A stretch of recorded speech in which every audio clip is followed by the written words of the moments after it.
Welcome to Talking Points. My name is Dr. Stephen E. Gardner, and I'm here with you today to share part 2 of our Black History presentation. And I know that this is February the 28th, 2022. Those who are watching it in this year, you're watching a program, an episode today to kind of celebrate some uncommon sheroes. Some uncommon sheroes that are from the African diaspora that have had some impact upon how we can navigate through life, how we can be better versions of ourselves, how we can do things that we thought we couldn't do. Let me tell you this. We all stand on the shoulders of our ancestors. We all need the words of either men or women that have spoken truth that becomes a foundation to follow. And so I've chosen to talk about women from the African diaspora. Now, last time we talked about one particular woman, and today we want to talk about another particular woman that I think is very key. And she said some words and some famous quotes that we can correlate, especially those who like to correlate things with, the biblical text, who like to correlate things with spirituality, who like to correlate things to some of the common experiences in life that, or where we draw upon metaphor, we draw upon parable. All of these things are necessary for us to move forward. Moving forward in life is not always going from point A to point B. Sometimes we have to take detours, very much needed detours to what? So we can get the experience, so our skill set can get developed, so our iron can get sharpened, so our capacity can increase and become the better version of ourselves. And so today, I want to talk about a particular woman from the African diaspora that has a lot to say, not just for people of color, since this is Black History Month, but for all people. And sometimes we have to listen to the matriarchs and the mothers in our life, in our ancestry, in our community to get the kind of wisdom. Interesting enough that one of the Greek words for wisdom is called Sophia. And Sophia is a feminine gender. So when wisdom is referred to, think of it in its feminine context. So today we want to talk about women from the African diaspora, uncommon quotes to live by. Women of the African diaspora, uncommon quotes to live by. Well, today I want to talk about one particular character. Her name is Madam C.J. Walker. She was born Sarah Breedlove, December the 23rd, 1867. And she passed away May 25th, 1919. This was an African-American entrepreneur, philanthropist, and political and social activist. Now, most of us probably who have heard of Madam C.J. Walker understood her as an African-American entrepreneur. But we did not know that she was a philanthropist, and many of us did not know that she was both a political and social activist. She is recorded as the first female self-made millionaire in America, and this is found in the Guinness Book of World Records. Did you hear what I just said? This woman from the African diaspora is recorded as the first female self-made millionaire in America, according to the Guinness Book of World Records. In 1910, Walker relocated her businesses to Indianapolis. Notice plural. In 1910, Walker relocated her businesses, plural, to Indianapolis, where she established the headquarters for the Madam C.J. Walker Manufacturing Company. Now, I know some of you that are watching this are from Indianapolis, and obviously that's the place that I'm from. Some of you women entrepreneurs out there, I'm sure you're drawing from the reputation, drawing from the example that this woman has brought into our city, or brought into our the city of Indianapolis. But we all can learn from her, whether we male or female, whether we in the church or not. There's something we can learn from this woman that can make a difference in your life, that can help me evolve into a better version of myself, and maybe give me some insight on how I can be an entrepreneur or philanthropist, or even a political and social activist. Another thing that's interesting about Madam C.J. Walker is that she initially purchased a house and factory at 640 Northwest Street. Now, y'all know that there's a building there even to this day. Last that I checked, it's still there. It's called the Madam C.J. Walker Building. And it's right there at 640 Northwest Street, if I'm not mistaken. And Walker later built a factory, hair salon, and beauty school to train her sales agents. Not only did she have a salon, not only did she have a factory, not only did she have a school, but she had trained her sales agents and added a laboratory to help with research. Walker made her fortune by developing a marketing line of cosmetics and hair products for black women. Though the business she founded, Madam C.J. Walker Manufacturing Company, she became known as also for her philanthropy and activism. So there's a lot, probably more. Now you can go and put in Madam C.J. Walker in one of your most easiest search engines that's out there, and it's called Wikipedia. Go look in Wikipedia and you'll probably get this same information that I'm sharing with you here. I'm sure there's been books written about her. Maybe you might be inspired to take this little tidbit that I'm sharing today another further, so that you can find out some other unique, interesting things about this particular woman from the African continent, or from, I should say, from the African diaspora.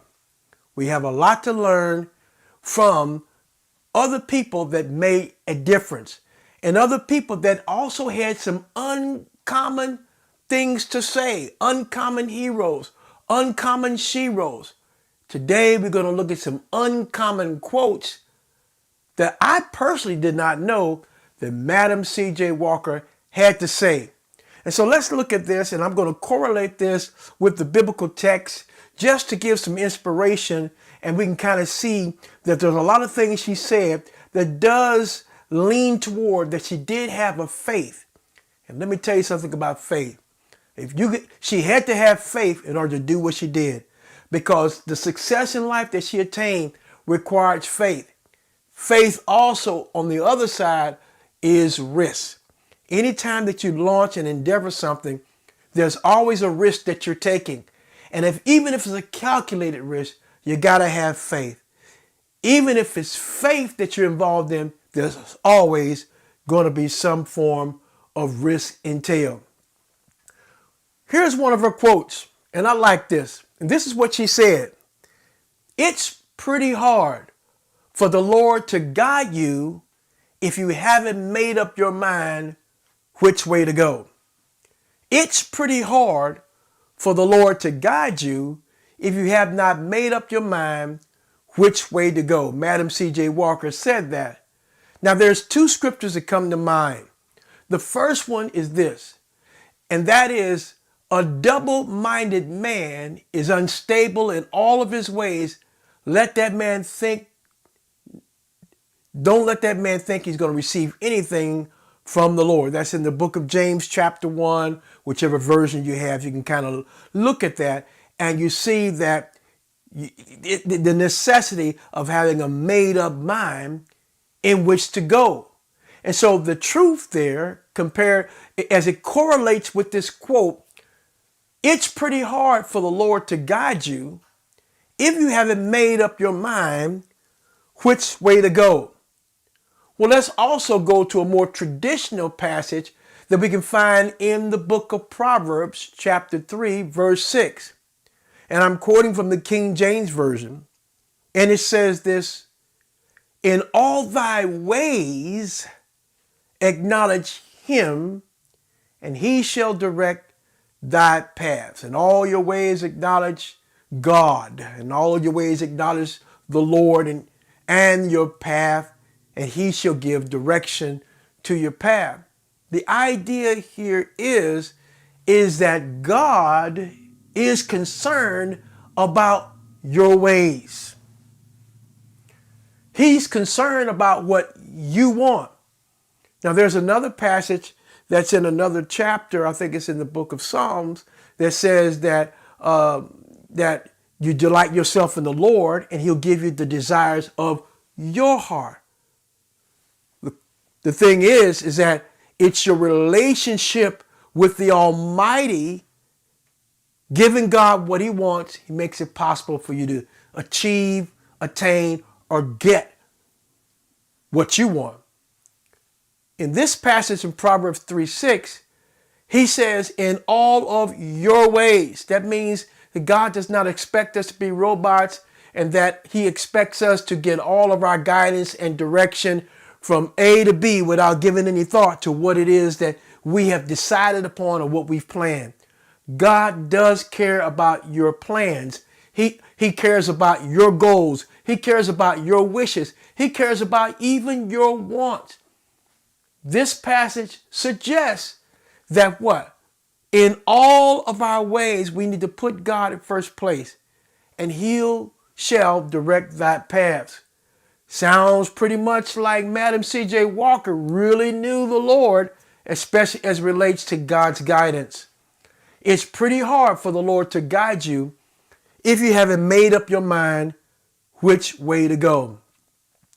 Well, here's another powerful quote that she gave. Keep in mind that you have something that the person standing before you really needs. Imagine yourself a missionary and convert him. Now that sounds like a sales pitch that she may have given to some of her sales agents, but there's a whole lot of truth there that does correlate with the faith walk. Keep in mind that you have something that the person standing before you really needs. Imagine yourself a missionary and convert them.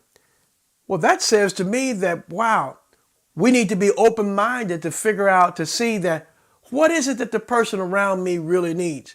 I need to be observant that there is someone within my sphere of influence. Even if I don't have the answer, I might have the referral. Sometimes you don't have to be the Superman or Superwoman for other people. You don't have to be the answer or the catalog to all of their concerns. Sometimes you can be that conduit, that person in the right place at the right time, at the right moment when they need it most, and make a difference and bring about some sort of resolve or freedom in their life.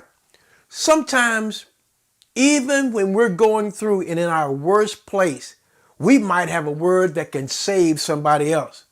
And when I think about that, I'm thinking about in the book of Acts, and it's in Acts chapter 6, and it says this: about midnight, Paul and Silas were praying and singing hymns to God, and the prisoners were listening. Suddenly, there was an earthquake so violent that the foundations of the prison were shaken, and immediately all the doors were opened and everyone's chains were unfastened. And when the jailer woke up and saw the prison doors wide open, he drew out his sword and was about to kill himself, since he supposed that the prisoners escaped. But Paul shouted in a loud voice, "Do not harm yourself, for we are all here." Well, let's give a little bit of context. Paul and Silas wind up in prison for preaching the gospel of Jesus Christ. And while they were in prison, it was about midnight that they were praying and singing hymns to God while the other prisoners were listening. Now, there's something to say that even Paul and Silas, along with the other prisoners, they were both in a tight spot. Sometimes people need to see your faith when we're all in a tight spot.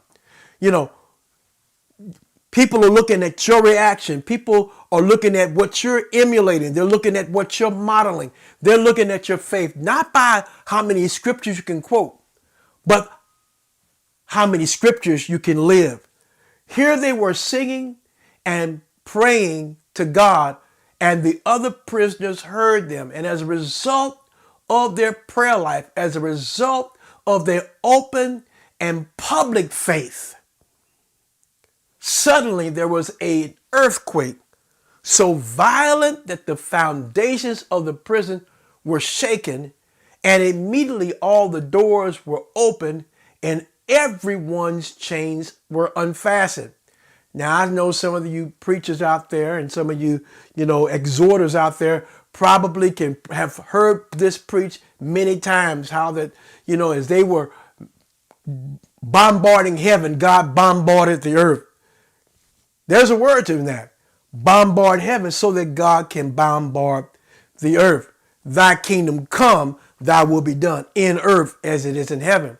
And so we find out as a result of their praying, everybody that was imprisoned, everybody that was in a tight spot got loosened. But when the jailer woke up and saw the prison doors wide open, he drew his sword and was about to kill himself, since he supposed that the prisoners had escaped. Now, he worked for the Roman Empire, and one of the roles of the jailer was to do what? Was to make sure that those guards, make sure that, number one, that the prisoners don't escape. Because if they escaped on his watch, and he was going to be executed anyway. And this man was about to kill himself because the prisoners were all the prison doors were open. But Paul shouted. Notice that. Paul stepped forth and provided this man something that was going to meet him right at the point of his need. Sometimes people are about to take themselves out, but are we in a place to have a word that might divert maybe a bad choice, that might divert maybe a fatal decision? Paul shouted in a loud voice, "Do not harm yourself, for we are all here." The jailer called for the lights, and rushing in, he fell down trembling before Paul and Silas. Then he brought them outside and said, "Sirs, what must I do to be saved?" And they answered, "Believe on the Lord Jesus, and you will be saved and your household." They spoke the word of the Lord to him and to all were in his house. And at that same hour of the night, he took them, washed their wounds, and then he and his entire family were baptized without delay. Acts chapter 16, verses 23 through 33. So there's a lot that we can see there. It's about being available. Even though we might be in a tight spot, we might be going through, but are we available? Do we have a word for somebody? Keep in mind that you have something that the person standing before you really needs. Imagine yourself a missionary and convert him. We can't convert others if we find ourselves always complaining.